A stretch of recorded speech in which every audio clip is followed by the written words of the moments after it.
You're gonna leave that part in, right?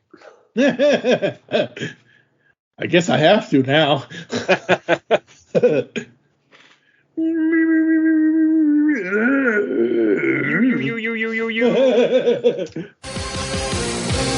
Hey guys, Raphael here, the Teenage Mutant Ninja Turtles. Did you say podcast? Dudes, dudettes, you're listening to the podcast on the Geekcast Radio Network. Cowabunga!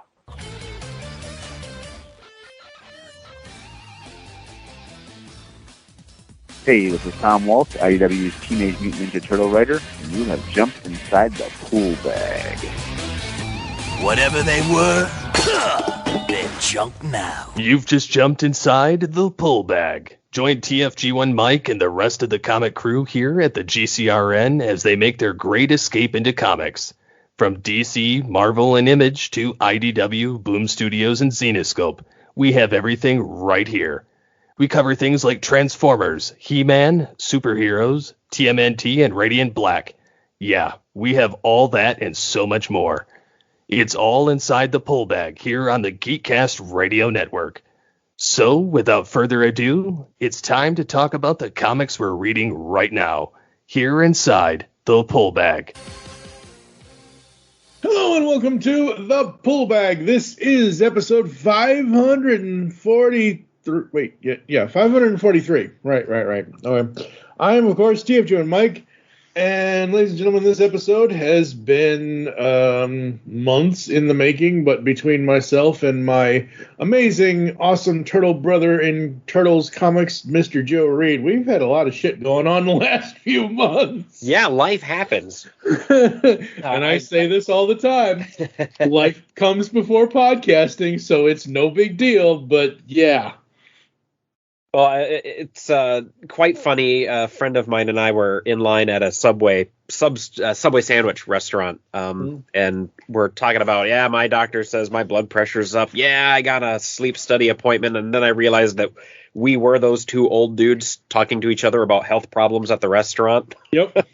Like, I remember those old dudes, and now I am those old dudes. I am those old dudes, that's right. And folks, tonight we got Turtles on the brain. We are making our way through Turtles, TMNT, IDW Publishing, Teenage Mutant Turtles.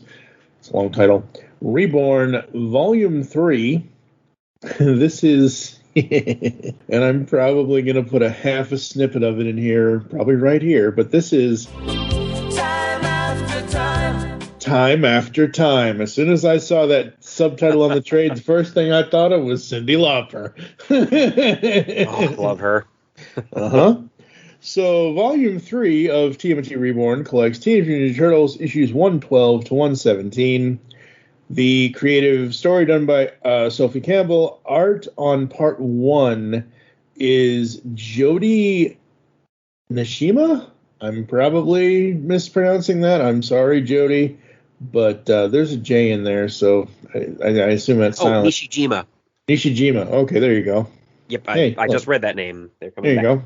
Parts 2 to 6 were Sophie on the art the art. Our lovely friend Rhonda Pattinson is on colors as always. Sean Leon letters. Story consulting by Kevin Eastman and Tom Waltz. Oh boy.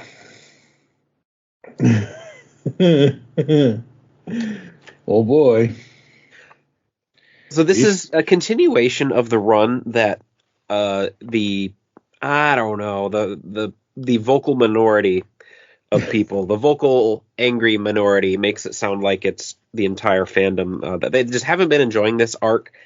As I went through it again for this record, I just absolutely love it. I enjoy it. I don't need to have my action fill and violence and blood and gore. No, these are a bunch of character moments, and it's in a territory, or it's crossing territory that the Ninja Turtles have never been in. We've always had the luxury of referencing previous stories. Yep. The Turtles have never gotten this far. Yep. And I'm happy to read it. Absolutely. We are over 100 issues. We talked about this kind of in the last I don't remember who. No, I don't think it was you. I don't think we did talk. So since the last time Joe and I talked, the last time we did a Turtles show, IDW announced that 150 is it for this run, and then they are restarting with Jason Aaron and writing on the book with a whole new thing. So I don't know anything about that writer to know. Right, he's written a lot of Marvel stuff. He's got a good track record. Okay. I haven't read a lot of his stuff, but people tell me, like, people basically say Jason Aaron is one of the greatest writers of the current generation. So, yeah, I think. Oh, you know what? They're trying to bring DC and Marvel people over. Mm-hmm. They're trying to get people to follow the writer over. Yeah. People are saying it's the end. The book's over. They're going to renumber it. That's going to be a restart, a reboot. See, that's the thing. Like, I have the press. I don't have it pulled up, but because we're still on IDW's behind the scenes. Hey, here's this press release. Here's that press release. I posted the press release on GeekCastRadio.com about this. Issue 150 of the current run is the finale to this legendary run. And then they, are going to be doing a whole new series starting at a new number 1. Look, folks, that isn't a bad thing in my mind with this series because, number 1, we get fresh blood with Aaron and whoever, I don't remember off the top of my head who's doing art on it. We get fresh writer blood with him. We get a historical fact that when did 2011? Wasn't that the original when this first started? Way back when? Like, hello, a decade and a half almost of constant Turtle comics, and I say it before and I'll say it again. If you've ever been a TMNT fan, you need to check this out. It's on on issue 55 of the comic. They quoted us. Like you said, I'm here for I love the action. I absolutely do. But this comic has always been about the balance of the two.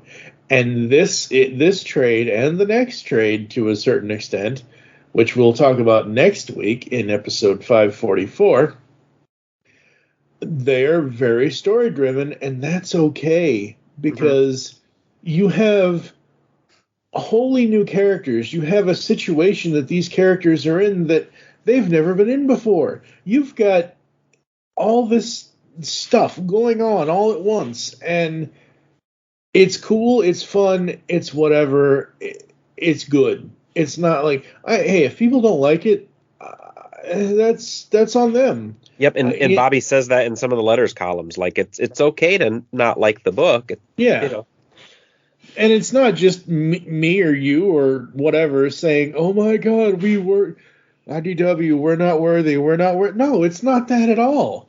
It's the fact that these are good fucking comics, and these are comics that will, we've done, I think I counted, like, in 10 years since we started this. Yeah, we started this January 2014 covering these comics. In 10 years of you and I doing this, we've made maybe 60 to 80 podcasts, I think, maybe more. But, like, seriously, for this whole run, like, and yeah, sure, there's going to be some nitpicks. Yeah, sure. But we're not here to try. I've never been, like, if I'm going to take my time and do something, number 1, I'm going to do it right. Number 2, I'm only going to be interested in things that I know. Go back 10 years, folks. Listen to that first episode. I don't know if it's in the first episode or not, but I remember, and I tell the story all the time, I remember Joe was like, ooh, look. And I was like, ew, red bandanas. No. Oh, my. And you were like, no, trust me, it's okay. And I'm like, okay. I trusted him. 10 years later, look where we are. And it's been a fun ride. And this is a run that I like. If somebody ever said to me, hey, I want to read TMNT comics, what do you recommend? IDW, first and foremost, hands down. That's no disrespect to Mr. Eastman or Mr. Laird or the Mirage stuff that they started with to kick this off 40 years ago. holy crap, 40th anniversary. You know, that's no disrespect to them. That's a line from me that basically says, if you want turtle stories that you've never really experienced, every single trade paperback from volume 1 to volume whatever it ended up getting to before they did the Reborn volume numbers, every arc has something for everybody in IDW Teenage Mutant Ninja Turtles. I mean, and there is a reason that it's the book that has kept IDW afloat, and that they've let a bunch of their licenses go, except for Ninja Turtles. And I think just the passion comes through. Everybody who's working on it loves it, and that's all palpable. Yep. I have this theory that it's not actually going to be a reboot. If anything, it'll be like a soft reboot, like 10 years later or something like that. But if they do reboot it, it doesn't matter. I'll be cool with that, and I'm excited to see where it goes. Since we are talking about this, and since we are recording a podcast about this, I want to pull up the press release as I am doing this. I think it's a misdirection. Emotional finale. Okay. But we know, because we interviewed Bobby and Tom at a couple of points, that there was pressure coming down from above them to renumber the book, to start it over, because low numbers bring new viewers in, new readers in. Number ones always bring new people in, because it's not, again, I don't start in the middle. I start at the beginning. I don't care what it is. I start at the beginning. So here we go. This is copied and pasted onto geekcastradio.com. I didn't add any of my, they gave me the photos to put in. They gave me the text. This is what it says. Los Angeles, California, January 16th, 2024. Officially announced by Comic.com. The comics starring the Heroes in a Half Shell are heading in a compelling new direction that's inspired by their roots, and Eisner Award-winning writer Jason Aaron, Batman Off-World, Scalpel, and others, is leading the way in the upcoming relaunch. This is what they say in their press release. Relaunch of Teenage Mutant Ninja Turtles. Comics from IDW Publishing. 40 years ago, innovative creators Kevin Eastman and Peter Laird introduced the four mutant brothers, Leonardo, Raphael, Donatello, and Michelangelo, in a gritty, action-packed comic series. Now acclaimed author Aaron, a veteran of the comic industry with more than 2 decades of writing under his belt, including Wolverine, Ghost Rider, and Thor, God of Thunder, presents a new ongoing series that strives to captivate readers with a tone similar to the classic and beloved TMNT comics. Whoa.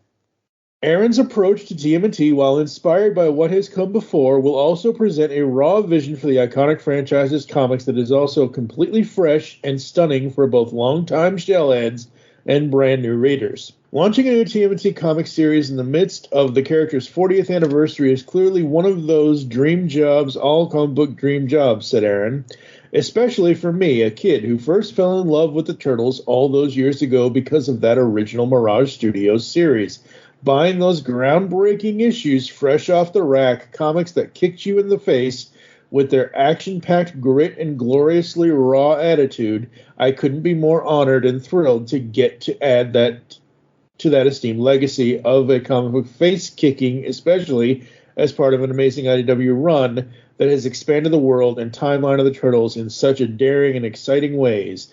In terms of what's to come, the kid in me wants you to know that you can expect some good old-fashioned grit, a sprinkle of dark, a new attitude, and all the bone-cracking action that 4 mutated ninja brothers can possibly handle. Working with Jason Aaron has been something I have wanted to do for a long time, so that it itself would be a treat. Even better, though, is getting to go on an expedition with him to explore fictional world that he hasn't worked in before. And, of course, he is not disappointed, stated Editor-in-Chief Jamie S. Rich. From the very first conversations, it was clear that he brought a real passion to the Teenage Mutant Ninja Turtles, the sort of excitement you can only get from a true fan. He's a master of his craft, and each new script has only gotten me more excited for the rest of the world to see what he's coming up with.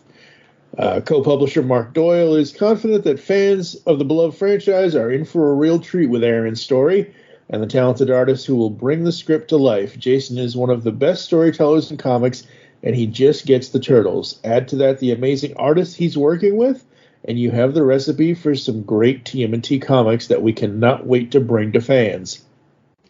Aaron will make his TMNT writing debut in the oversized Teenage Mutant Ninja Turtles Alpha #1 issue this June with a 10-page prelude story. Teenage Mutant Ninja Turtles #1 will go on sale this July. More information about the relaunch, including additional creators on the series, will be revealed next week on IGN. Oh, well, apparently I didn't get all that at the time, but I will look into that later, maybe for the end of the show or whatever. But yeah, exciting. That does sound pretty cool. Yeah, as much as I love the current run, hey man, everything has an end point at some point or another, and Sophie and Rhonda and Sean and everybody, they're not going out with a limp, they're going out with a bang. I didn't even read the press release about the landmark 150th issue. Maybe I'll do that at the end of the podcast because, holy crap, I've been talking way too long already. All right, issue 112. We start with who is that? Is that Mikey? That's Mikey doing his podcast. Yep. That's Mikey doing. Mikey doing a podcast. Hey! Yay! Yep, I love this. This is cool, and I love that everybody's except for is that Mondo? Jay. Oh, that's Jay. Yeah, he's like whatever. He turns it off. But I love that throughout this issue and throughout this story that we see people listening to Mikey's podcast. That's so cool. Yeah, where do we want to start here? Well, it's the end of that last arc. Mikey's reading his podcast, or doing the podcast, talking about Sally Pride running for mayor. Mutant Town is kind of turning into that powder keg because you have the Mutanimals that are riling things up. And then the Hamato clan with their ninja dojo trying to keep the peace. Yep. Let's head on in and avoid trouble. I like seeing Angel and Casey together. That's cool. Yeah, Angel doesn't show up so much. No. In later issues here. I guess she's probably on the outside because, it's hard to get humans in there. Yeah. Well, Casey's there.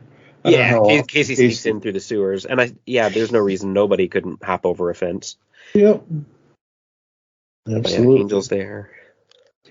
Yeah, this is just fun. And I love how we're seeing this.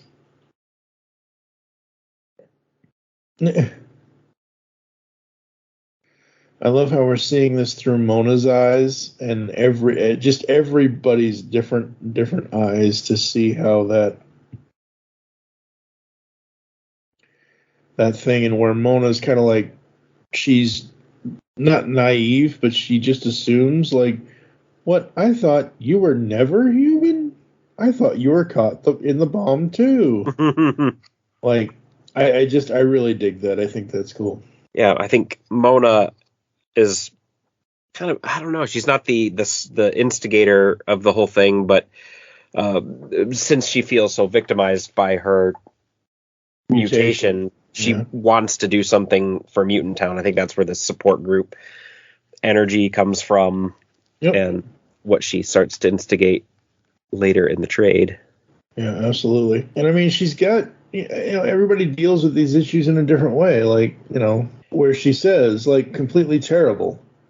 Felt kind of excited about being mutated at first, I was getting to have this once-in-a-lifetime experience, and maybe, like, I could even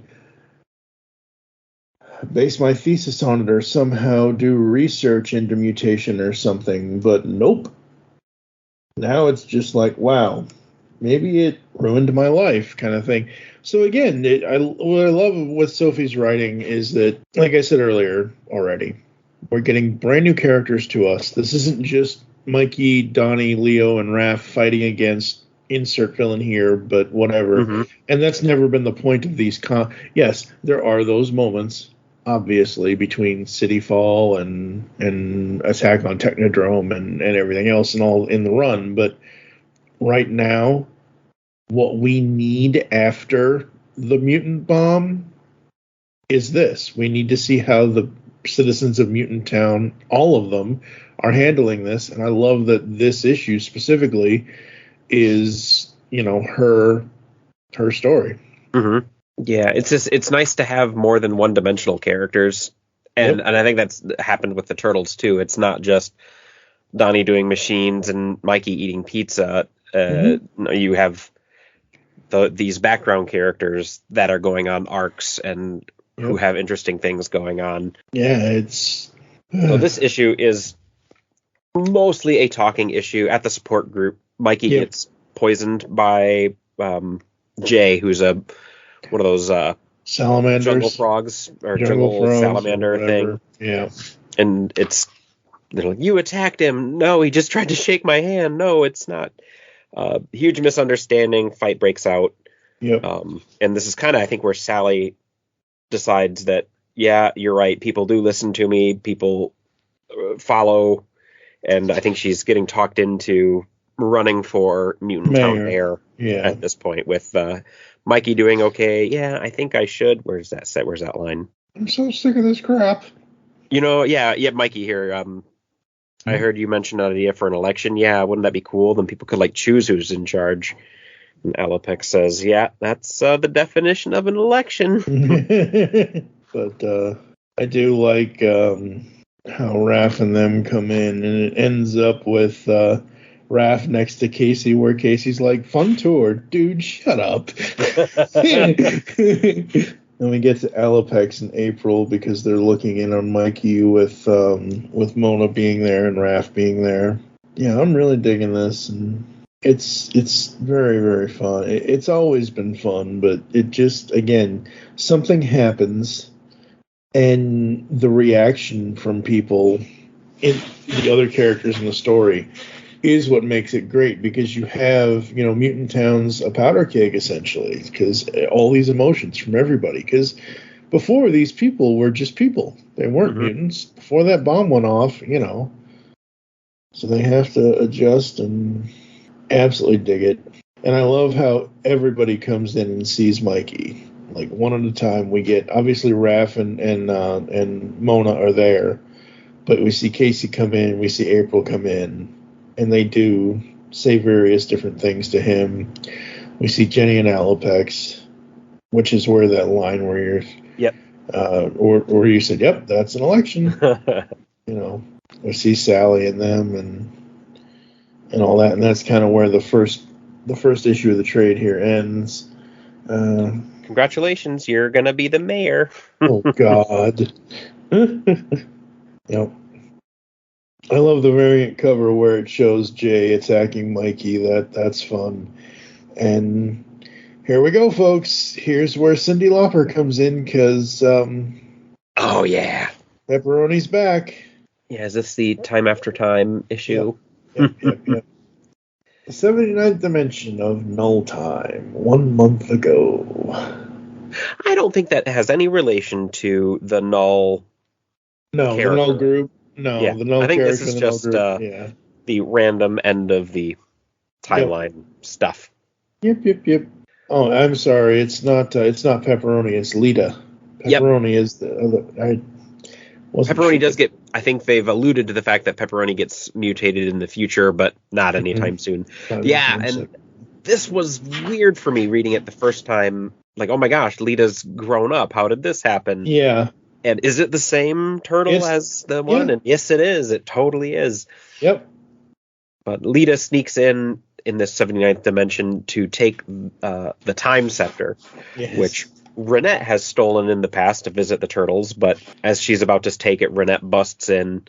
Lita, what are you doing? Put it back. And it's like, haven't you stolen this before? Why are you all of a sudden Mrs. Responsible? I know, but I gotta fix my family. And Lita, we've got to go back to the future. Back to the future. You're going back, Lita. Bye. away. Be back soon. Promise.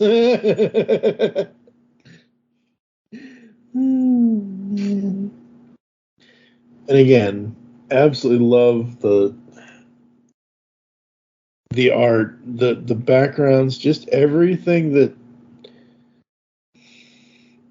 just everything this does. It's so fun. Holy crap, there's old Hob.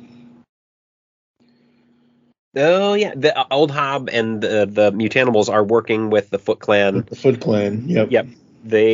Hob is providing mutants trained up to the Foot Clan, and the Foot Clan is providing Hob supplies for Mutant Town. Yep. Which he's strangely not distributing and not holding on to. So there's something that he's going on, because obviously they're short on everything, but he's getting those supplies from the Foot Clan, and we see the return of or the payoff of Toga and Razor coming back, as that's Hob prepared them for this. Where Mama? I don't know. Oh God! All I hear in my head is babies. They're babies. That's all I hear in my head. We get back to Jenny and her friend there. I forget what her friend's name is. Oh God. The pink chick, the rocker chick. It'll come to me. It'll come to us eventually, folks. We're old, don't Sheena. Sheena, that's what it is. Yeah. So everybody's getting all dojoed up to train, which is awesome. As we see how another mutant is struggling, as Sheena is known for pink hair, but in the dojo, the wig falls off and she's uncomfortable. Yep. And put out, even though everybody else, like half the people in that room, are bald in some form or another because of their mutation, but she did not handle that part of it. And I think that's, it's like nobody was making fun of her or anything like that. It just kind of, wait a minute, how does it come off? Somebody's correcting her form while she's punching. Oh, okay. Right. Okay. Yeah, it's whatever the shark's name is. Yeah. And yeah, I mean, it was a mistake and whatever, but I understand why she doesn't want to be seen like that. And then we get something I was not expecting to see yet, but we get Jenny and Sheena kissing. Okay. Yeah, they're having a deep, heartfelt conversation, and Sheena misreads the situation. Yeah. And leads over and kisses her, and then Jenica's like, "Nope, I'm that's not what I expected. I'm out." Yeah, I did not expect that. We go back to Mona and Mikey. Podcasting. Podcasting. They're working on that and all that, and that's fun. We get to, here we go, old Hob with Jay, and oh boy. Oh yeah, old Hob's listening to it, depressed because they're talking about how terrible of a job the Mutanimals are doing. Jay's listening to it because he knows. I think he wants to be on Mikey's side, but is conflicted by whatever his past is. Yep. Yeah, pretty much everybody is listening to this except for Baxter. I don't see headphones on Baxter there in the background. When April's listening, he's just drinking his coffee. Waiting for April to put a toe out of line. Yep. But they're talking about the election, talking about organizing an event. Yep. And Mikey lost track of time, and everybody's like, Raph's like, "Good going, man. You missed the entire class. What the heck happened?" I was interviewing Mono on a radio show. And all of a sudden, Lita comes in. A grown-up Lita. Yeah. I'm Lita from the future, and the scepter. Did Renette give you that? Mm-hmm. No, not really. Not really. I kind of took it, but I'm here from the year 2040. Oh, God. We're X number of years away from that year. I haven't done the math to figure out how old everybody is at that point, or how many years it's been in Turtle time. Oh, in Turtle time, I don't know, but in 2040, I will be 60 years old. God. Hopefully there were flying cars by then. I was told there'd be flying cars by now. Yes, but fiction lies, don't you know? So Lita has to prove that she's who she is to everybody, and let me think. Jenny, you named me after Lita Ford. I told you all about Slithery. Leo, you used to yell at me in class because I wouldn't focus. Hey, I don't yell at you. Come on, I'm just trying to be a good sensei. Well, I'm convinced. Mikey. Okay, you're the real deal. So, why do things go... Okay, that was weird, folks. I'm reading the line where Raph says, okay, you're the real deal, so why do things go to hell in the future? When I said real deal, I didn't even say, okay, Google. And it popped up. I'm like, seriously? Really? So she tells them about the future. The whole time Jenica's going like, wait, we're just going to believe this thing that walked in here and said this, even though, well, dude, we've been around. This is normal for us. We're just kind of going with the flow. It's all right. Yep. And I love Alopex. So why does Jenny have to start a band to prevent all this from happening? What's that got to do with the clan war? Did you notice that Alopex has a new mask? Yep. That's cool. It's the green one, right? Yep. That's like the event I traced everything back to. It's like, well, we all forgot how to have fun. Yeah, and just kind of sets off a chain reaction. And I can see where, she tells them about Jenica giving up on music and the battle of the bands, and because Jenica's in kind of cranky and angry, she kills Karai, and that's losing the battle of the bands, and killing Karai is what sends everybody down the dark path. And the image of her telling this story shows kind of road warrior beat up Raphael, Donnie in a business suit. No, that's Mikey in a business suit. That's Donnie Mikey in a half business. Robot. Yeah, half robot. And Leonardo looking like he's his Dark Leo self again. Mm-hmm. And I think it's important to maybe note who might be missing from those photos too. Mm-hmm. But things go bad, and I can see where people might look at this event or look at the story arc and saying, "What Battle of the Bands is going to save the Ninja Turtles?" And then the turtle that some of these angry, cranky people don't like, the Jenica turtle, is what it's all hinging on. I'm like, no, just go on the adventure. It is good when you let yourself go over to it. It's fun. So they are going to take old Lita's advice, and she doesn't seem too terribly concerned about breaking the timeline rules about, you don't talk about this. She's kind of spilling it. Yeah, she spills it all to save the future. Yep. She eventually stops spoiling things because the turtles are like, whoa, I want to be able to make my own choices. But there are moments where she just kind of blurts it out, and it's like, oh, wait, no. Yeah, we weren't supposed to know that yet.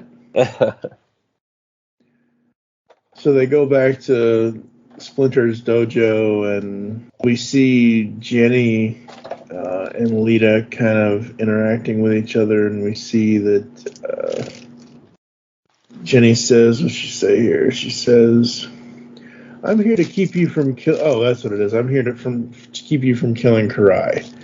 So that's what that is. And this is kind of like the last page of this issue. And Jenny says, I thought I wasn't that person anymore, but whoops, now you say I am, and I don't have any control over who I am? You are that person. It's still in you. and then that's where it ends. But it ends with, and I find this absolutely amazing. Look who's watching them. Uh-huh. Uh-huh. Mr. Angry Turtle himself. Yeah, we don't really get... I don't remember a payoff of that moment, or like why Raph was there listening. Yep. But yeah, he's listening to that. Yep. We get the alternate art cover here by Kevin Eastman, which is Lita going through time with the Time Scepter. Do you like the Transformers? Yes.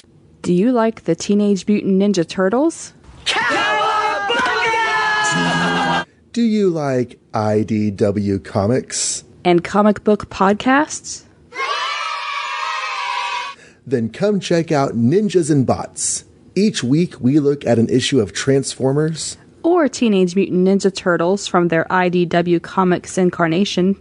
We drop episodes every Saturday morning. Just like the cartoons we loved as a kid. The show can be found on your favorite podcatcher and at johnreadscomics.com. See you then. We start the next issue with the Weasels. I think they're called Weasels. Yes. I don't remember. So we start that with them, and they're trying to, get up to shenanigans. Mm-hmm. And oh gosh, and this is where little Lita is chasing them, keeping them from doing shenanigans, and she bumps into grown-up Lita. Yeah, big Lita, exactly. So once again, the time thing is gonna.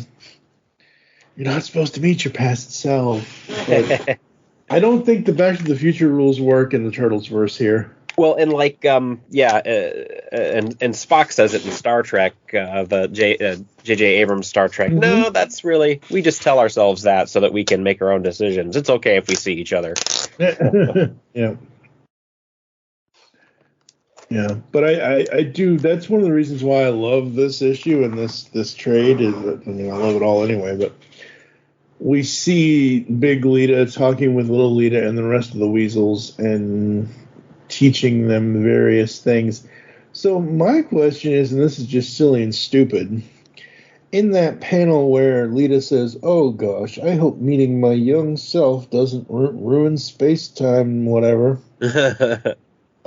What the hell Ninja Star something is on that turtle belt? So as she's bending over? Yeah, as she's bending over, there's I think it's, I want to say it's Raph that's there. Yeah, it's Raph that's next to her. That's what is the Hamato, this? Okay. That's the Clan Hamato logo. Okay, I wasn't sure because I don't remember seeing that, and I'm like, okay, just put an R there, please. It's okay, it's fine. I'm not complaining. I'm really not. I just wasn't sure what it was. I wasn't sure what logo it was because I don't remember seeing all that. So yeah, we get moments with that, we get moments with her, and we go back to Mikey and Donnie. Are these ones just kids too? Yes, they must be found before they hurt anyone. Oh, talking about Toka and Razor. Yep. And then we get to, so we get Mikey and Donnie talking about that. And then we get to a panel where it says, "Hey, Rock, there's the chopper." That's the chopper that Karai crashed in, and why she's injured at the turtle compound. Right. So this is the Foot Clan mutants and the tattooed lady. Whose name I can't remember, but it will come to me. It'll be said at some point, but like, finally, Bebop and Rocksteady on Earth, not out in space, not trying to hit the road. I mean, they've been on Earth, but like, finally, cool. We do get Jenny going to see Karai. And I don't know who that creepy red face is. That's kind of psychologically poking around at Jenica. Yeah, that's... Hopefully we'll find out, because I don't remember. No, it couldn't be. Kitsune? No, I don't... Kitsune's around, but not involved here. I wonder if it's just a representation of her demons, or her past human self. Maybe. Or the person that she knew in prison. Mm-hmm. Maybe. That comes up later. But anyway, she does go to see Karai, who I'm surprised nobody's watching her after the threat came through to say, hey, Jenica, maybe it's not a good idea if you come in here. Yep. Because she has access. Yeah. And I love where Karai says, which one are you? I don't recognize you. The close-up on Jenny's eyes. Mm-hmm. And then the pull-out, Jenica. And then she recognizes her. Then she recognizes her. I got a blood transfusion from Leonardo and woke up like this. Somewhat like the other turtles and their lost lives from centuries ago. Ooh. Yep. Death gave all of you new bodies and new lives. Poetic. You're here to kill me? Get it over with. Stop hesitating. You were trained for this, so do it. And... Okay, Raph. Yep. Mm-hmm. That's why he was listening. That's the payoff. Yep. Don't even think about it, Jan. I heard what Lita told you. Spying on me, huh? Wish I didn't have to, but here we are. Cold-blooded. But again, but not wrong. Yeah, but he sees himself in her. Like what she's feeling, what was done to, like all of the anger that she has, he's had it too. So he again, it's kindred, even though it's more, like obviously Raph and Alapex are going to get married, but that's a whole other issue. But he sees the anger in her and he wants to help her. He wants to help her not do it. Don't do it. And they get into a quick little fight here in the midst of Karai's hospital room. And then all of a sudden, hey, knock it off, you two. Donnie and Mikey? Okay, I wasn't sure. See, okay, so this is what I do and don't like, and this is what I will nitpick a little bit. Earlier in our run of doing this, I nitpicked the different colors of the turtles. Like they weren't all the same green, and that's the way you could tell. Like Mikey's always been a darker green than everybody else. And okay, yeah, they're wearing oh my god, dude. They're wearing shorts like in Turtles 3. Holy crap. Except for oh no, wait, that's Leo. If they're wearing shorts and that's Leo. That has to be Leo. Yep, scar on the eye. Yeah. Okay, that's Leo and Donnie. But okay, so maybe I am wrong then and say so okay. Leo, Donnie, and Raph. Okay, got it. All right, and then maybe Mikey is still the different color.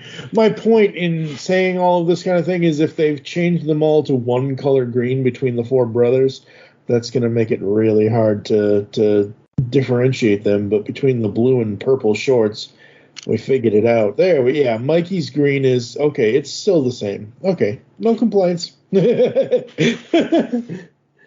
It looks like if Jenica also has a different color, it's a very pale light green. Yep. And again, that's good. That's showing you don't want them all to have the same green, and that's okay.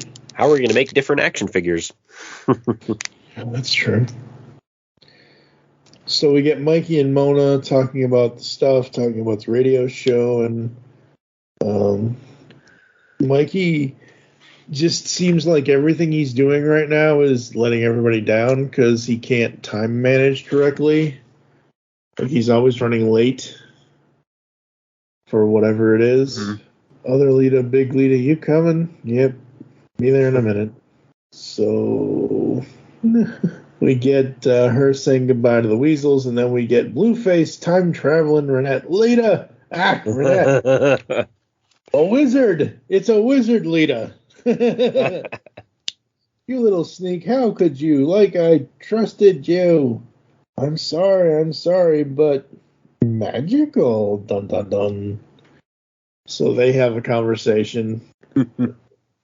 And she kind of breaks Renette's little thing there with the scepter. And then we get to more Mutant Town stuff, and we get to this concert that they're doing. At the Kennel Club, that's the angry band place. Yep. Yeah, and Bebop and Rocksteady just march in there and take over the place with, like, hey, it's my turn to play music. Yep. Which is setting up the battle of the bands. Yep. And that's Jenica. Okay, I'm not disappointed in this. I think this is cool. It's a cool moment between Jenica and Donnie.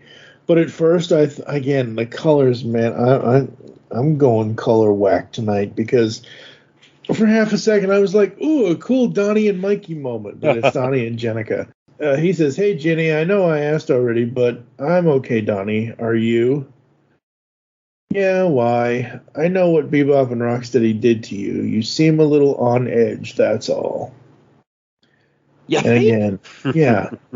And she asks him, and this is deep. Like, what he goes into is deep, but she asks him, you ever wish you could kill Rocksteady and Bebop? The close-up on Donnie's face and the side eye he gives, like he's literally, his face is looking at us folks in the panel, but his eye is looking to the left at her. And he says, no.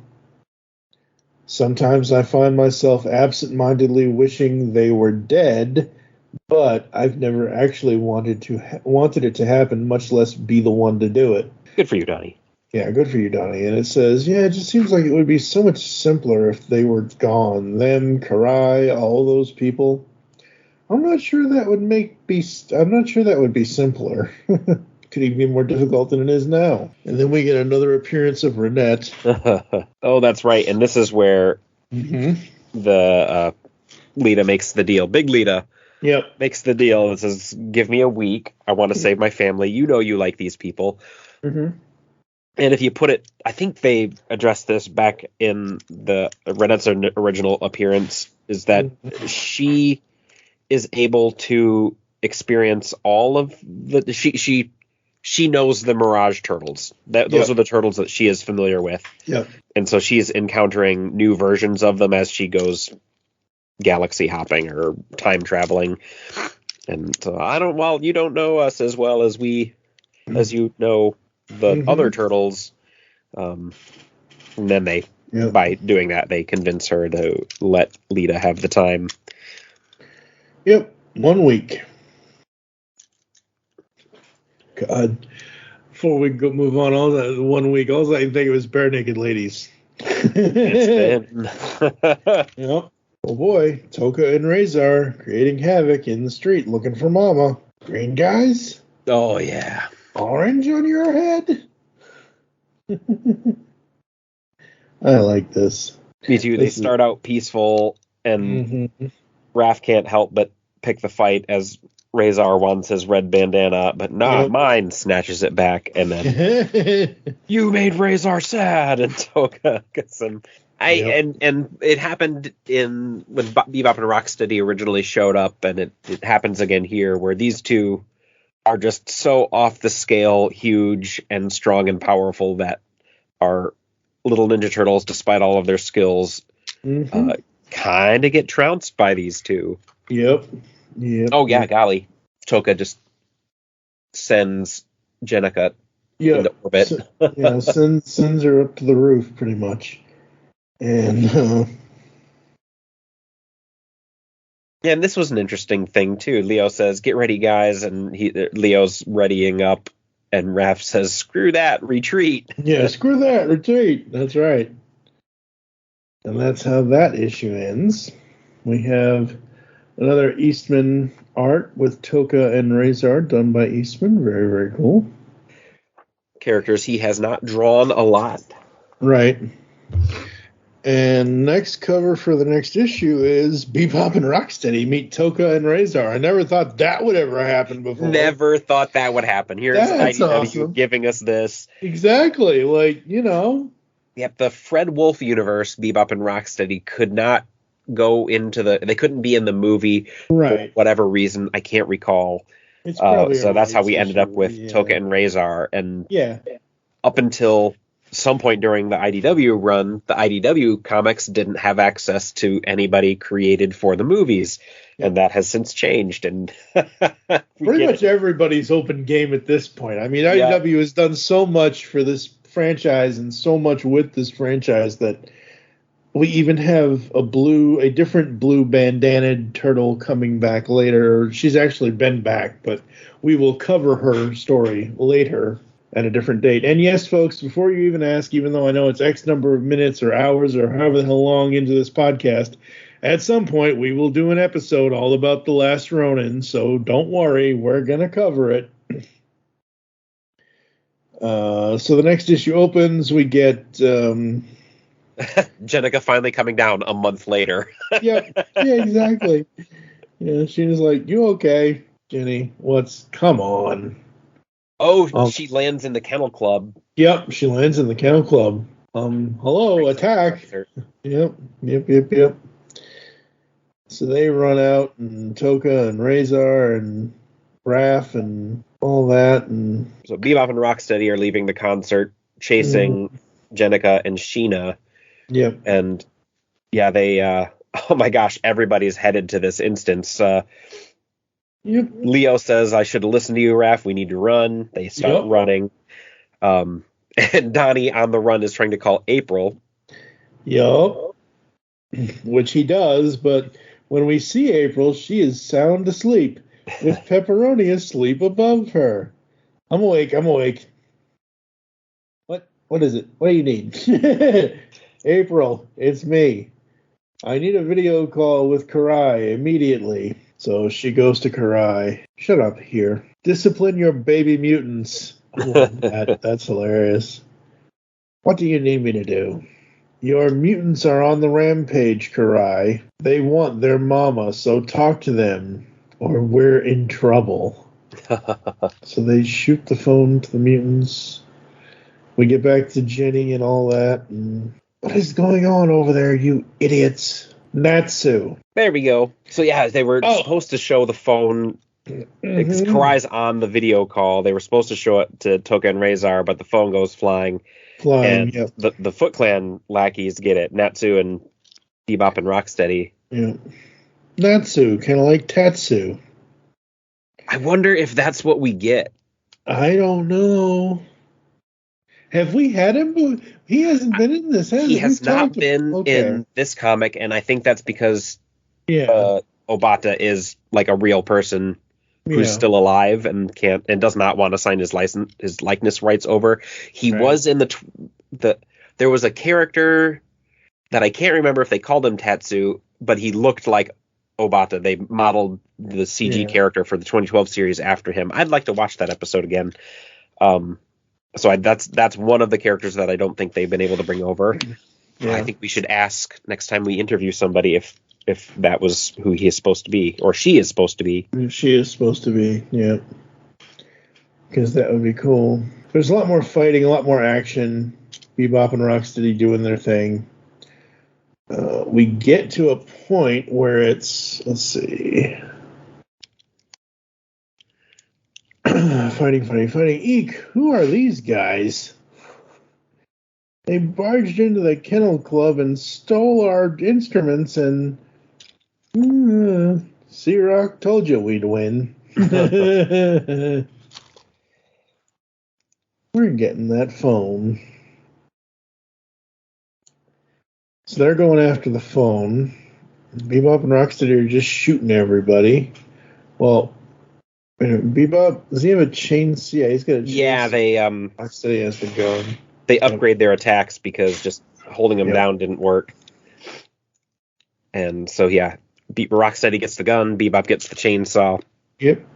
And they start really going into it. And the Turtles are like, dudes, they're going to kill those two. We need to stop this. They're worried and scared because, like, their grade school game just got upped to. Yeah.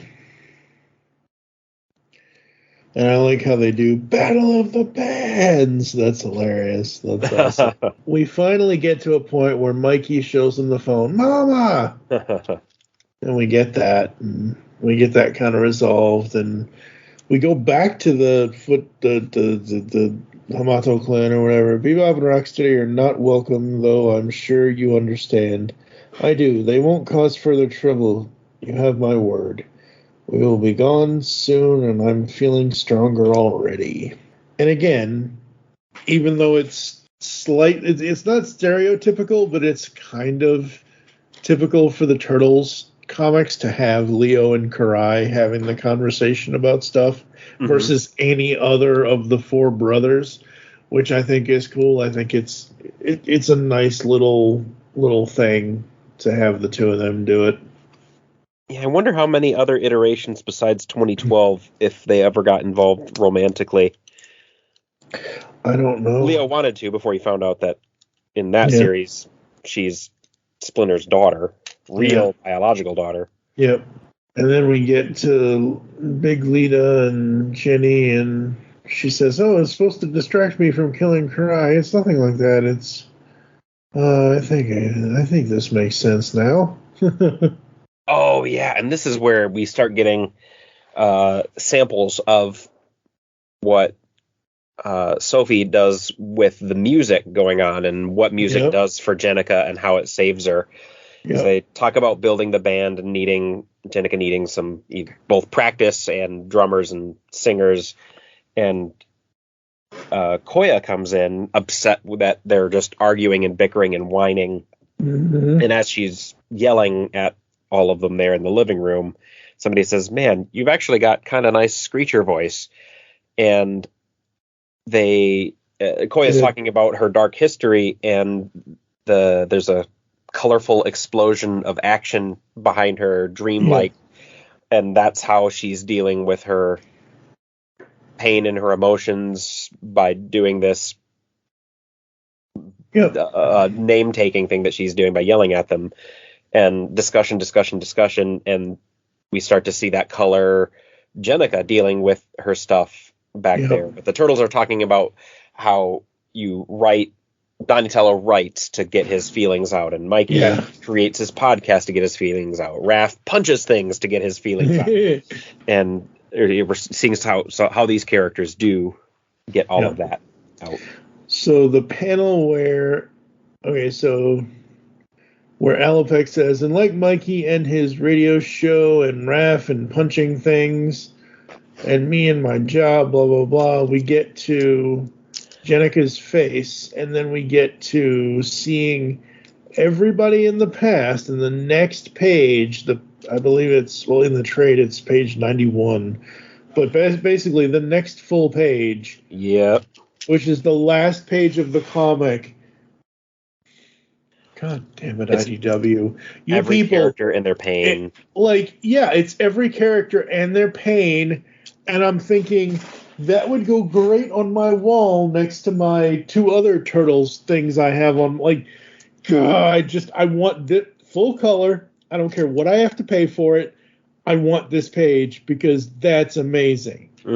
Again, why I say, and why you and I both say this all the time. This is why this comic means so much. It's a balance. It's not just action. It's not just emotion. It's not just talking scenes.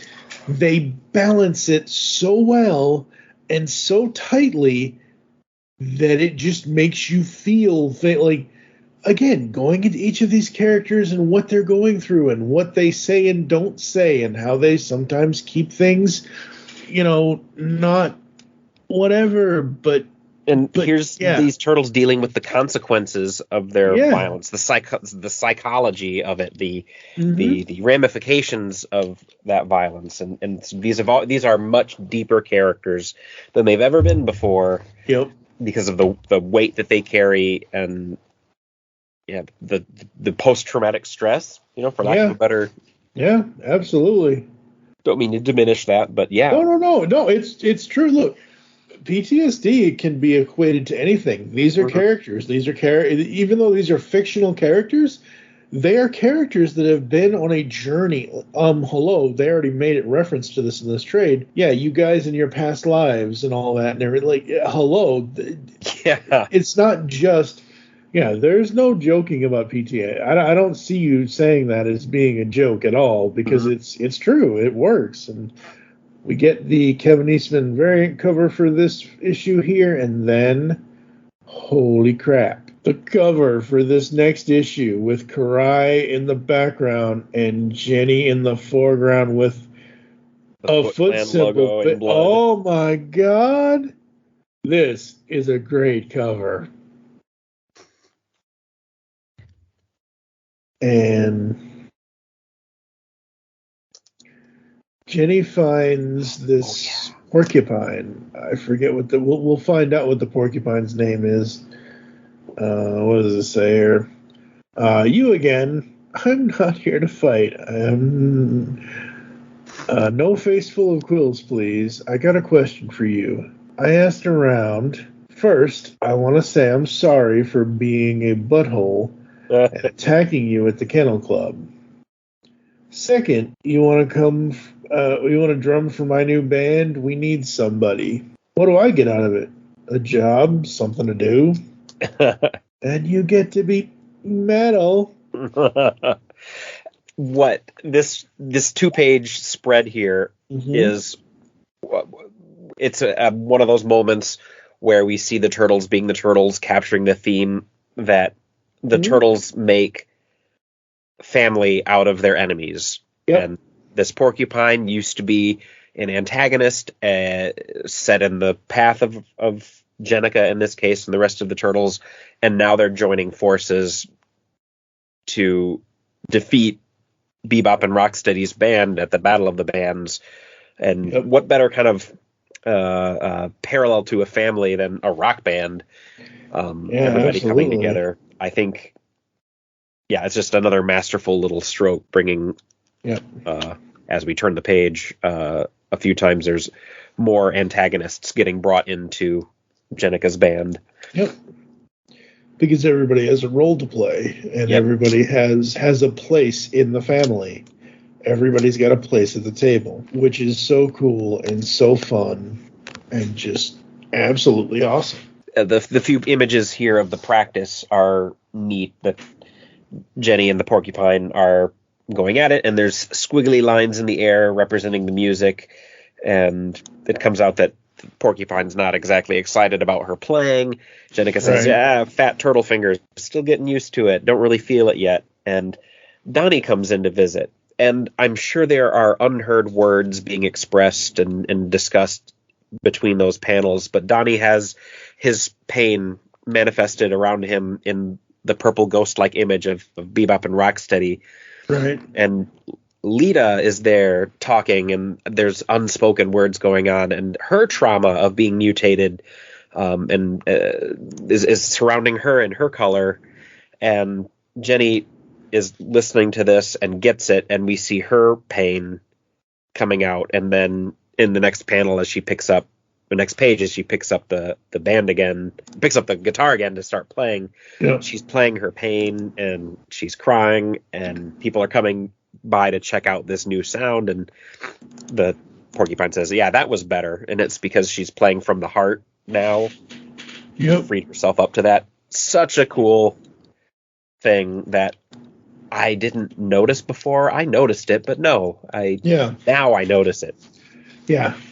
And that's what's so cool, because here's the thing, what I remember now, even though so if this is Sophie's art, which I assume it is. It is, So this is Sophie's art. All of the colors with the music stuff, I first noticed, obviously here, but when Sophie was on Gem with Kelly Thompson, Sophie was the artist on the Gem comic from IDW. She did the same kind of thing here with the music and the colors for the Gem cast. Oh gosh, that's where she's got the energy from for this music. That's right. It was like coming off a Gem of the Holograms. That's right. Sophie Campbell's truly outrageous, don't you know? Absolutely. And we get a conversation between... Oh, man. Why couldn't you have a bandana around your neck? Who is that? Between Lita and... Is that Mikey? I I don't know what page you're on for sure. On the roof. Okay, it's after the. So they're not discussing things in there anymore. Yeah, it's after the family discussion. It's after Jenny walks off. It goes to the roof and it goes to Lita and Mikey. I think it's Mikey. Because he's in the blue shirt thing there. Oh, that's Leo. Look for the scar. That's Leo. Okay. Look for the scar. Yeah. Okay. So it's Leo and Leo and Lita. Nice. Well, like, things are complicated, and I love this conversation between the two of them. He says to her, "That doesn't sound so bad. So what happened in your time with Koya and me?" Uh-oh. Oh, my lips are sealed, remember? Okay. This scene just answered a dumb question that I had. I thought grown-up Lita had perhaps purple face tattoos for her pink mask, but it's not here, which tells me that that's purple, or it's pink makeup that she's painting on. Right, yeah. War paint.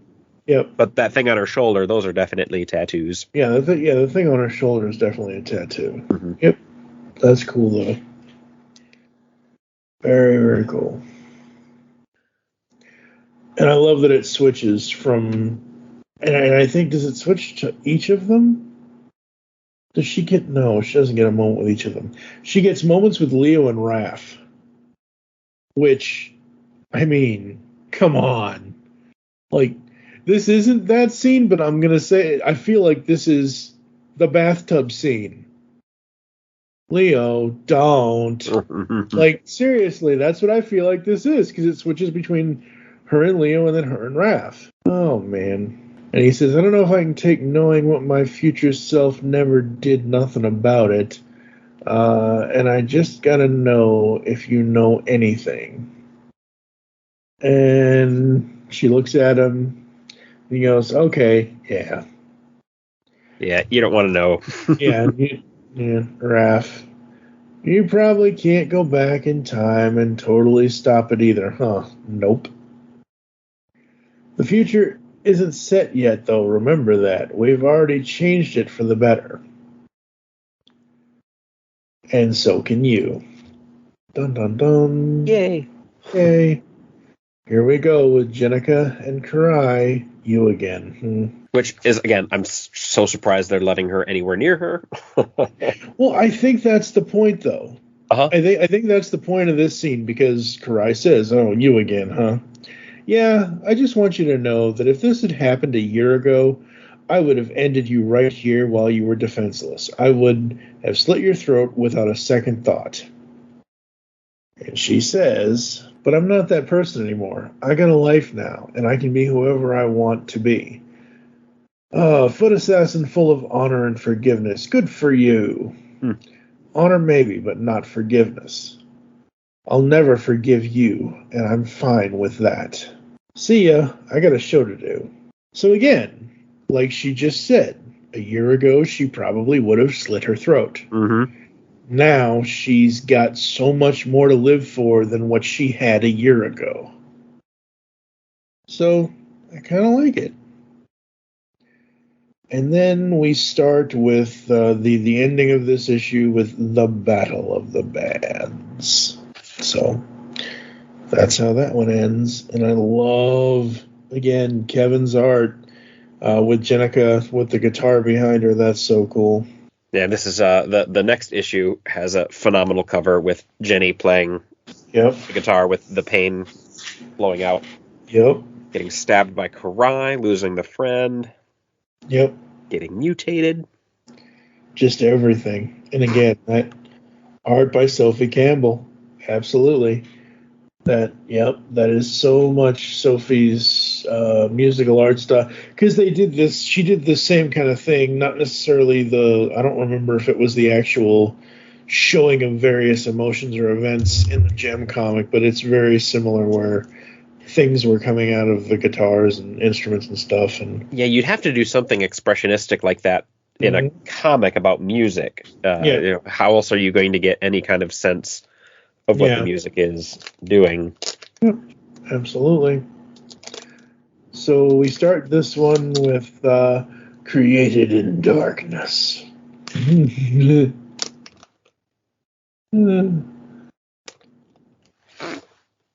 Now, I have a question here with the panel. Hello, Jenica saying, thanks for coming. The zebra, Mikey, and the other characters there. Any Gem and the Hologram references? I see Mikey with a star painted on his eye. I'm not sure. Let me see here. That's a Gem reference. Let's see. We're on Created in Darkness, or where is it? That's, hold on. I don't get those cool titles. Oh, well, that's because you have the single issues. Yep. Where Jenica says, hang on a second here. Yeah, it's like the first page of this. Oh, yeah. Here we go. Yep. All right, Created in Darkness. Jenica, Mikey. I do not notice anything, but I could be wrong. Oh, well, Mikey has the star design. Maybe that's because of, not Renette, maybe, I don't know. No, I don't see any other, trust me, if I saw a Gem reference, it would pop out to me immediately. So we get the Battle of the Bands, and then we get Leo and Lita. Leo and Lita again, Lita and Leo. Standing outside of the Battle of the Bands. We get Sally and all them. We get Natsu. All right, that was that. You guys don't stand a chance. Forget it and let's go. No, man, let's go. Don't just go. This place is all some of us got. Just knock it off and quit wrecking everything. This is our neighborhood. Okay, well, Skullbuster, I guess, could be Ghostbuster for Rocksteady, but that's just a stretch on my part because he likes busting skulls. Yeah, it's interesting here. Sally's inviting Bebop and Rocksteady to stay because it's Mutant Town, and that was part of the agreement that they go away. But they're like, no, man, we should have formed a band instead of doing henchman work. Yep. Does that mean we have an official truce finally? So that's nice. Yeah, I'm just loving this still. It's so fun. And then we get Lita. And she says, but you already have a Lita. But before I go, thank you for being the best sensei I could have ever hoped for. You kept me on track when things were bad. So she hugs Leo. Oh, she's okay. Don't mess things up with Alopex, okay? Wait, what? Raph. Thank you for always believing in me, to Mikey and to Donnie. Thank you for reading to me at night and teaching me about outer space. Oh, that's right. And to Alopex, thank you for looking after the weasels. Don't let them out of your sight for a second. But it's so hard. That's what having kids is, Alopex. Big Lita with Pepperoni. And Pepperoni, don't let Raph push you around after you get mutated. And you guys, I can't wait to see you again. And that's all the weasels. It was a real... Wait, what? Oh, never mind. I can't. It's late. Yes, I was a real ass to you. You were, but I understand. Just don't forget me. And you, got a little secret to tell you. She whispers something to herself. Toka, Razor, go. Mama? ? So she leaves. Oh, and one more thing. Don't be too hard on Uncle Saki when you see him again. What? What? I looked at this next panel for a very long time as she walks through the portal. There is a whole giant turtle family there. I know the one more thing has kind of been a trope for years now, and obviously Steve Jobs kind of made it his thing with Apple, where at the end of every Apple event he would be, oh yeah, and one more thing, and just, man, I just love when they do that, and I loved it that they did it here, and yeah, so she disappears, everybody just kind of looks down, and then we get Uncle Saki, we get Oroku Saki back again. I know I'd be good at being some sort of leader, mayor, or whatever, but so it's Sally talking about the election thing and all that as Saki watches them. So we're back to the Sally mayor story thing, which is cool. And then we get a whole Jenny, Sheena scene. That's where Jenny opens up about her criminal past and the lady she met in prison. Yeah. And we found out that's why she was so spooked at the kiss. Yep. Yep. And then they kiss again. And again, I know this is Sophie's art, but damn. That final panel on that page after their kiss. If that ain't Kevin Eastman, it's like literally I thought that was Kevin's art. It's not, obviously, it's Sophie, but Leo just on the rooftop crouched, man. Yeah, that's another one of those nice things to be blown up as a poster. I looked at that and looked at those three panels. Like, is Leo peeping on them? Is he jealous? What is? No. He's totally someplace else. He's someplace else, yeah. And then we get moments, so that's where Leo is. And then we get moments with Alopex, Pepperoni, and Raph. We get Donnie and the Weasels. Who's the... Oh, that's Saki leaping through... Okay, that's Saki leaping through the stuff, and he comes in, I'm home, my love. And holy crap, would you like some tea? Now, is that... I don't... Kitsune? No, it can't be. Is it? She's doing magic stuff. Yeah. I can't remember. I mean, it's been a long time since I read the Shredder in Hell series where he came back. Hamata Yoshi was there, and I don't remember what happened to her. But that's what we get a little bit of an answer there. Here, I didn't realize this. Yeah, though I've read it twice now. He's so Saki has been hiding in the shadows, helping them without them knowing, and he can still look after them. It's not time yet. They're still grieving. They're still getting things set up. But when they'll need me most, and I fear it won't be too far off. And then the Rat King's face is peeking in the window. Yes, so I think that totally is Kitsune, who's not as evil maybe as she used to be. Something changed with her. Maybe. Yeah, probably, most likely. And like you said, the Rat King. Oh, God, the fucking Rat King.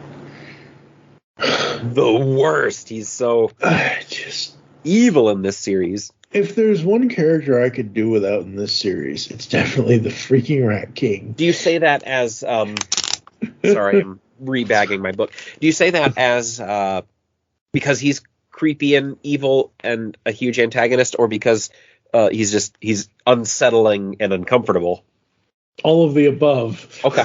In that case, I think he's very effective right where he is. Well, yeah, obviously he is. And then, so this is the in the Volume 3 trade, we get all the various covers, and it says at the back of it, of course, this is more because of what happens in this issue, but this is the back of the trade book. Tensions grow in Mutant Town. Dun, dun, dun. So, yeah, folks, that's Volume 3 of TMNT Reborn, issues 112 to 117. Holy crap. So we are going to take a quick break. You're going to hear some ads and some other stuff. We'll come back with ratings and the closing and all that right after this.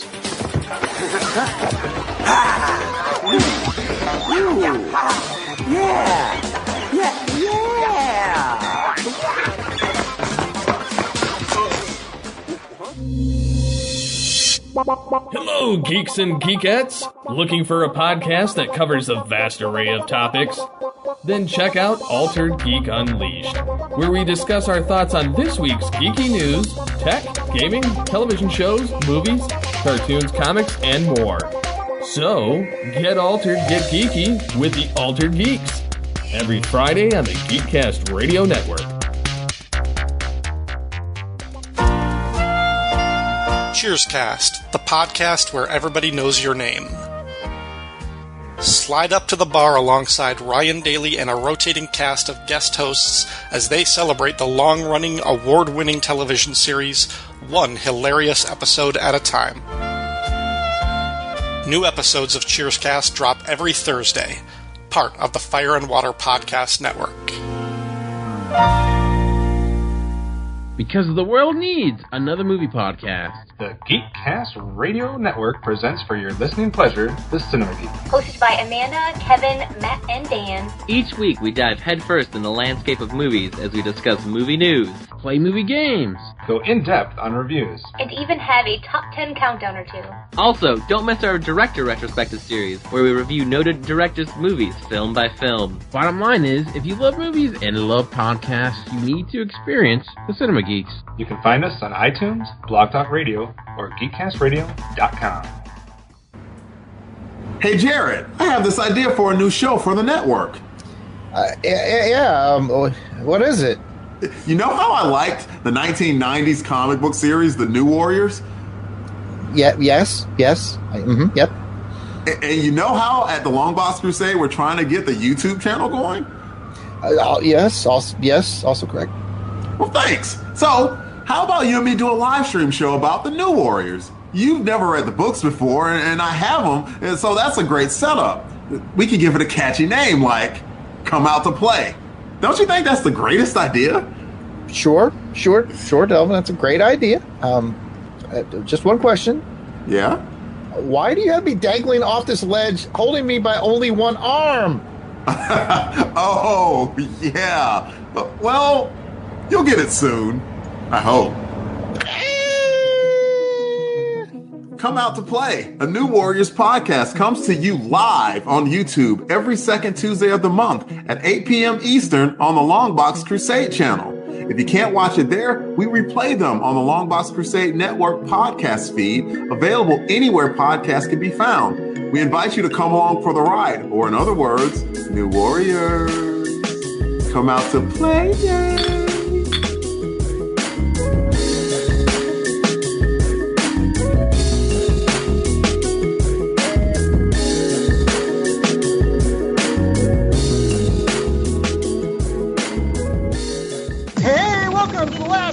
Podcast, a comic book podcast that actually talks about comics. Yep, each week we open the shop up and read and discuss a comic. Sometimes we pair that up with comic book movies or TV shows. Or not. Lots of times it's just comic books and sound effects. Oh yes, definitely lots of sound effects. So tune in on all the major podcasting platforms for the Last Comic Shop Podcast, or check out our library of evergreen shows at www.lastcomicshoppodcast.com. Like science fiction? Of course you do, or you wouldn't be listening to the Geekcast Radio Network. Well, the Marku 42's Universe podcast is an award-winning sci-fi radio show that's been around for over 10 years. We cover everything from Doctor Who to the MCU to pop culture and everything in between. A new show drops on Tuesday mornings on the GCRN website and all of the major podcast platforms. So listen to the Marku 42's Universe podcast from the universe and beyond.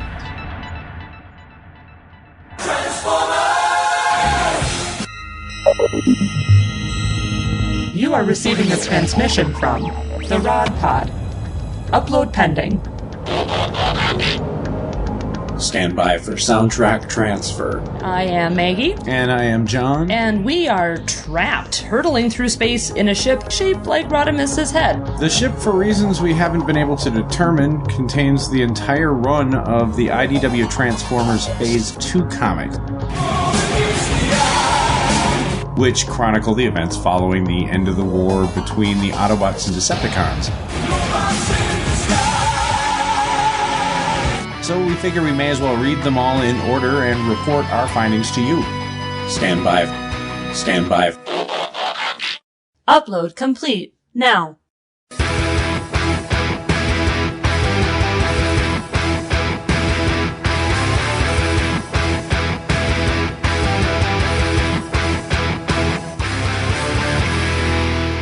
The Rod Pod. Look for us at marriedwcomics.libsyn.com, at iTunes, at Stitcher, or wherever good podcasts can be found. So, till all are one. Till all are one. On the Simplistic Reviews podcast, we talk movies. We talk TV. We talk. Hello, Julie, what the heck are you doing? Trying to make our spots sound more exciting by adding explosions. Yeah, I'm pretty sure you could have got the point across with sound effects, not the real thing.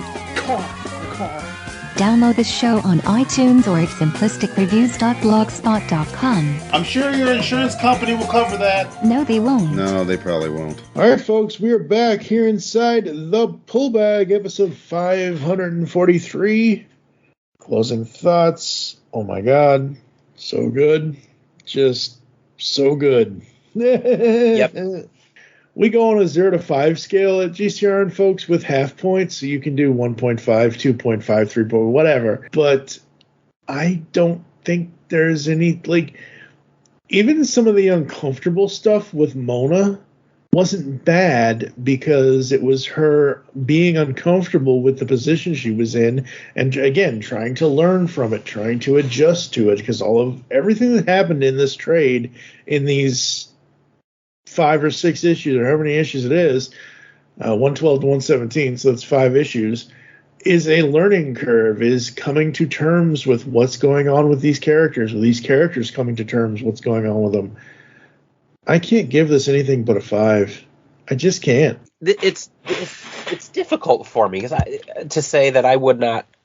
If somebody described this book to me without listing who the characters are, I would not be interested in it, and I would rate it low if I read it with no name characters. And I think it's because I relate to the characters and that I care about them and their fictional lives, and I care more because throughout this series these characters have grown and have gone on crazy adventures that I'm invested in them, and it makes this story so much more poignant and awesome and interesting than it would be separate from them. Right. And I don't know what that means for being able to say whether this is a good comic or not from a literary standpoint. From a fanboy standpoint, and I believe I understand what the themes of the Turtles are. From that standpoint, from somebody who thinks he understands where the Turtles come from and what their motives are and how interesting their stories are, this is a 5. And I was about to say it's not without its flaws, but no, every stroke is intentional. Every stroke is intentional. Yep. Yeah, absolutely. The only way this would get not even a low score, but points off for me, is if I didn't like certain parts of the art, or if a character went in a direction that I didn't feel comfortable with, or if the writing was bad. The writing is not bad. The art is not all of it is very good, very, very excellent, dude, kind of thing. Like, yeah, and again, like we mentioned with Sophie's art and doing the Battle of the Bands and the music and the using the colors to show the emotions of the characters, that's amazing and that is awesome. And this isn't us just being fanboys, folks. It really isn't. I mean, we are, obviously, but if there's nothing for that in a comic, any comic, not just this one, but any comic, if there's nothing in there, like I just said, that makes me feel, ugh, then why wouldn't I give it the highest I could give it for a rating? Yep.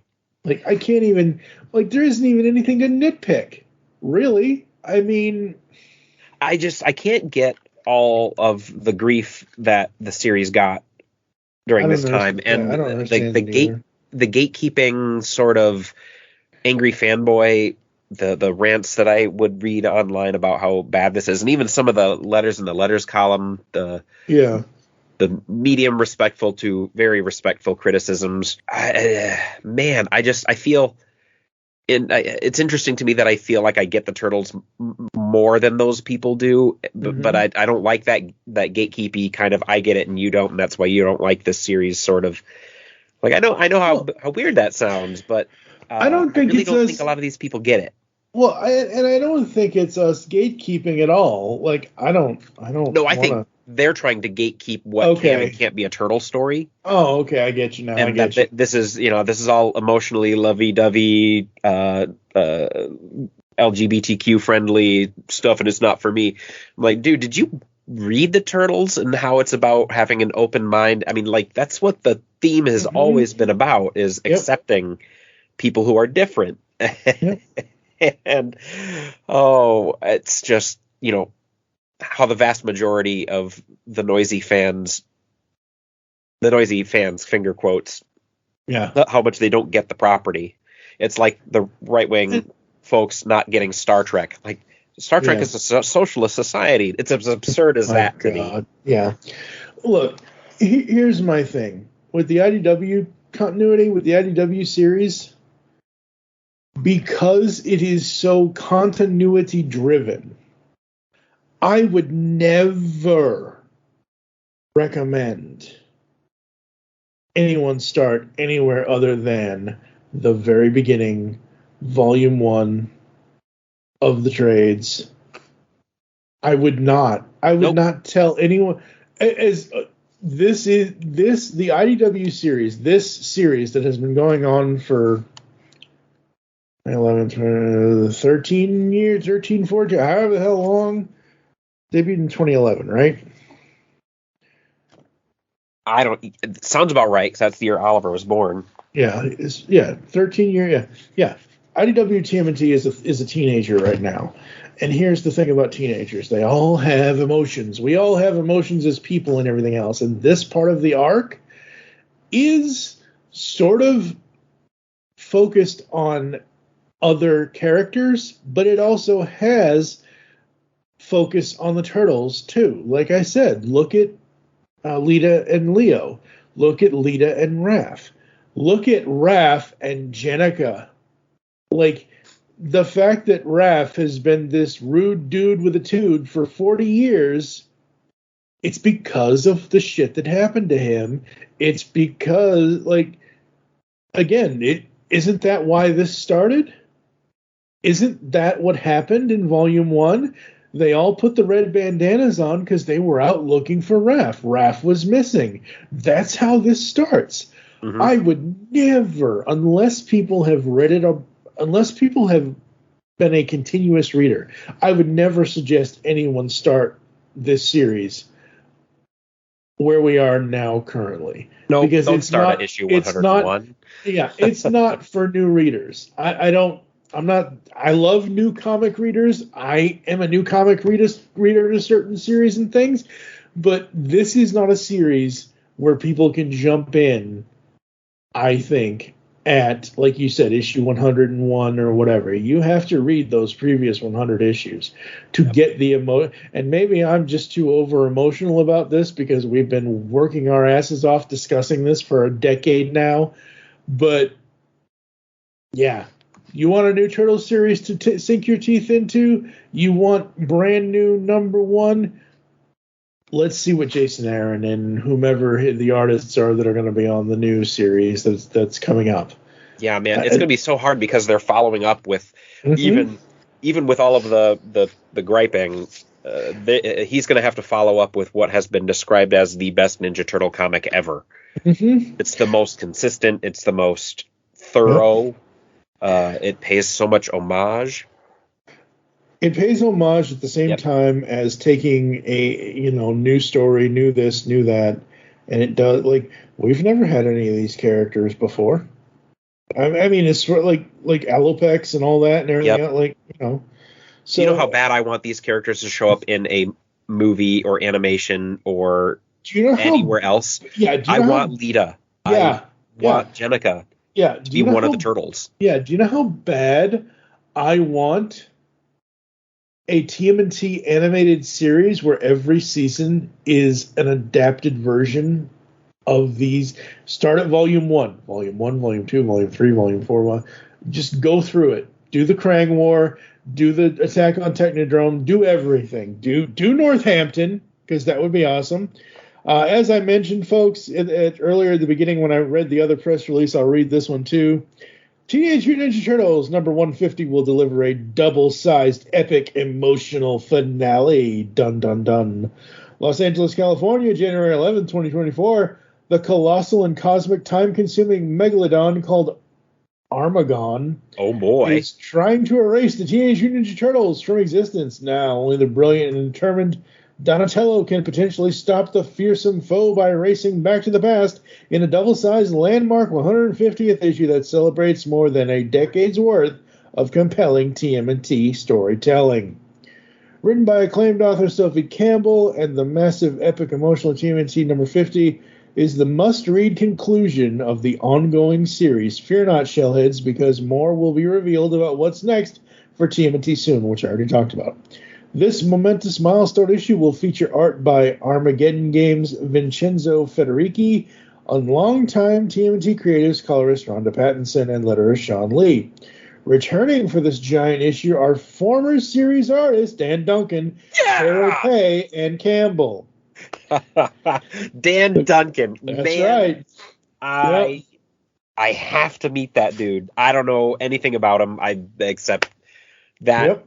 That art on the first 12 issues was Turtles for me. Like that he could have kept on going. I'm looking at 2 pages that I have hanging from issue 5 right there. Absolutely. That I bought. He's so good. Yep. This climactic comic will pave the way for the next mutation of the TMNT storytelling from IDW Publishing. But before looking forward, it's important to visit the past. Just like Donnie, IDW's TMNT ongoing series has presented fans with more than 10 years' worth of brilliant and critically acclaimed tales that captivated both longtime and new TMNT fans with its exciting and heartfelt stories. Here's what Sophie has to say about it. I still can't quite believe that I've gotten to work on this much TMNT. I thought for sure I'd get the boot in the first year, but nope. Here I am 4 years later, still here against all odds. It's really been an amazing, truly a dream job. I wonder what my 10-year-old self would have thought if she knew what she'd go on to eventually do. The fact that this chapter is ending and I'm leaving the series is bittersweet. I'll miss it for sure, but it's time to move on and let somebody else have a shot at the Turtles. And I'll be back for more before you know it, whatever form that might take. As 2 great men once said, change is constant. And life is at best is bittersweet. Vincenzo Federici says, the meaning of this experience as a TMNT artist is too much for me to describe. If someone has had the opportunity to listen to my crazy speeches at NYCC panels in the last 2 years, they know that the TMNT were the main reason to make me choose this job when I was 7, and that's it. When Tom Waltz asked me to be the artist on Armageddon Game, I was so excited that I stopped sleeping for 2 days. Then, at the end of that the event series, I was asked to be the main artist on the ongoing series until issue 150, and this was the ultimate blast. It was truly inspired by the previous artist job that helped to create personal vision of the TMNT and their world. This road to 150 is an amazing run, full of surprise and action. Many revelations will be made, and the fans will be delighted by them. I feel that TMNT is an evergreen title, and they are able to cross generations, and I put all of myself into these pages. Our good friend, Rhonda Pattinson. Hey! It's been a real career highlight to be a part of such an impressively long run of TMNT with IDW. Right from the beginning, I've worked with some amazing colleagues, writers, editors, an impressive array of artists, some of whom I'm lucky enough to call friends now. Most of all, I'm grateful for the opportunity to contribute to such a beloved franchise and hopefully leave my mark in some small way. Sean Lee, having grown up a fan of the comics and the cartoons, the toys. It's just a fantastic feeling to have contributed in my small way to this quirky, self-published comic turned global smash. It also has stuff from, has a quote from Pharaoh Pay. As a fan of Turtles since the 80s and living through the Turtle mania of the 90s, it was always a dream to be able to participate in anything related to my heroes.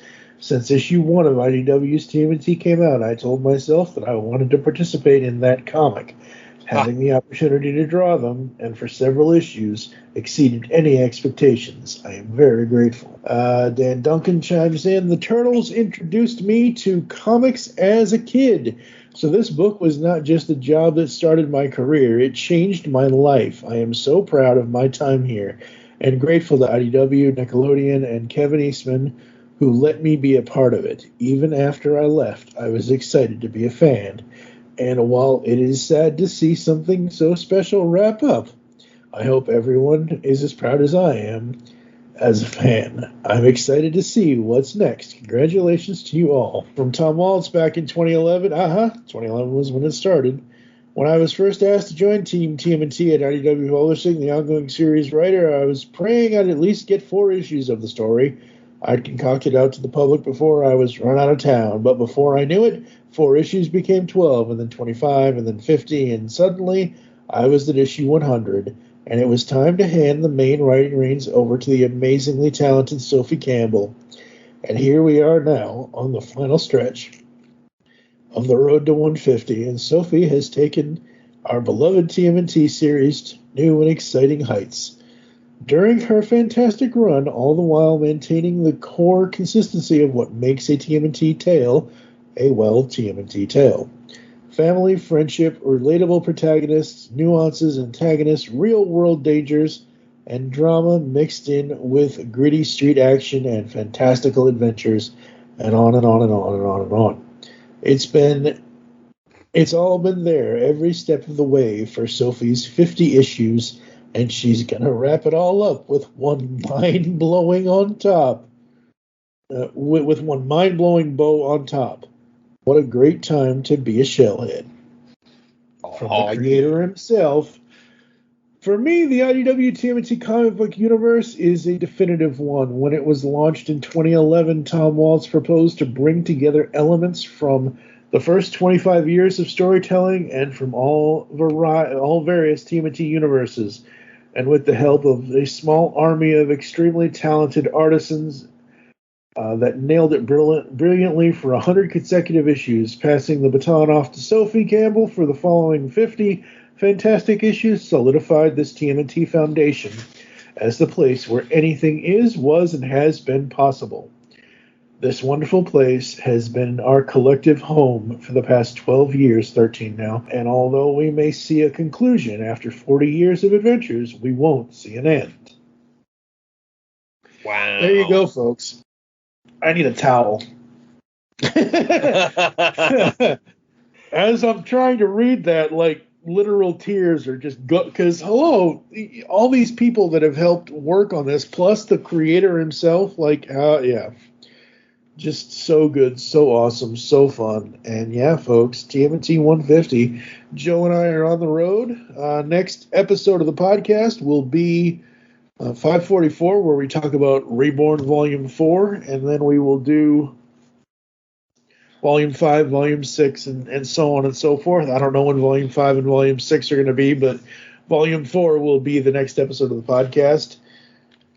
We rated, we did this, we did that. Any other final thoughts before I run through the closing, sir? Oh, man, there's so many big turtle conventions coming up, this being the 40th year. I don't know when this is airing, so it's airing as soon as I edit it, so... All right. Yeah, so Saturday, the 20-something of February is Great Lakes Comic-Con. Going to go meet some old Mirage people. And in May or June, now I've forgotten, there's a big convention in Portsmouth, Maine, that is the 40th anniversary of the convention that the original Ninja Turtles comic debuted at. Nice. In a little hotel hallway, and I have tickets to that. I need to make sure I can get it off of work, but that's going to be a once-in-a-lifetime thing that I definitely cannot miss. Okay, so I don't know how many of the listeners remember this in the past 10 years of Joe and I doing this, and I think we've talked about this because I think you've talked about it before. Joe is an educator, folks. He molds young people's minds. He is a teacher. Those poor children. Stop it. You know better. I teach them how to build houses. Yeah, there you go. Well, hey, that's still very important. My grandfather and my uncles were all carpenters and fishermen, and so my dad has been a mechanic for 55 years of his life. He's like in his 60s, almost 70s. So, my dad started working at age 14.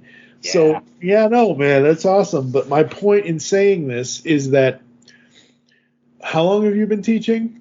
20 years-ish. All right. In 20 years, if they can't let you have one vacation weekend where you get maybe a Friday and a Monday off, that school's got something wrong with its system.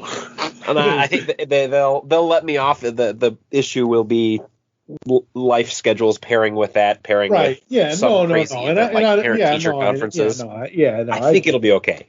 Yeah, you'll go. I think I'm going to be super sick that day. I'm sorry, school, that's right. I can't come in. What? I ate the turtle soup. Clap of COVID. Yeah, I got that. Yeah, the turtle soup went down the wrong way. Yeah, totally. I got food poisoning. Yeah, he dined on turtle soup. All right, folks, that's going to do it for us. Thank you for joining us here inside the Pull Bag. If you'd like to get in contact with us to leave feedback for the show, there's several ways to do so. Visit the website, geekcastradio.com, where you can listen to and comment on all of our content. Send us email to feedback@geekcastradio.com. I do not remember I think we did have an email from Dave McElveny. Dave, I don't know what I said when I said I was going to reveal that. I don't remember, but I will get back to that, Dave. Sorry about that. You can check us out on all the podcatching clients. I prefer Spotify, but you can use any of them, Apple, whatever. You can follow us on Twix, because I'm calling it Twix now, because it's much better than just X. At Geekcast Radio for the network, at The Pullbag for the podcast. I am at TFG and Mike. You can check us out on Facebook, facebook.com/Geekcast Radio Network. You can also check out The Pullbag over there, as well as the Geek Stuff Garage Sale. When's the next sale? New year, new sale. September. We'll pick a weekend when we get closer to it. There you go. And as I said earlier, next time, episode 544 will be IDW Publishing's TMNT Reborn Volume 4, which collects issues 118 to 123. For now, I am TFG and Mike with Joe Reed. As always, make your greatest escape into comics, and we will catch you next time. In small doses. Through future mutants. You'll have to get through us first, pal. Yeah. A pleasure. You've just heard the latest episode of The Pull Bag, the GCRN's first comic review and discussion podcast. There are several ways to get in touch with us and leave feedback for the show. You can visit the website, geekcastradio.com, where you can comment on the episode and all of our different podcasts. You can rate and leave a review for the show on iTunes. Be sure to leave us feedback. Become a fan of us on Facebook, facebook.com/thepullbag. Send us an email, feedback@geekcastradio.com. Follow us on Twitter @thepullbag and @geekcastradio. So until next time, make your great escape into comics and unleash the geek in you. Awesome! Dudes and dudettes, Major League Butt Kicking is back in town! Oh, yeah!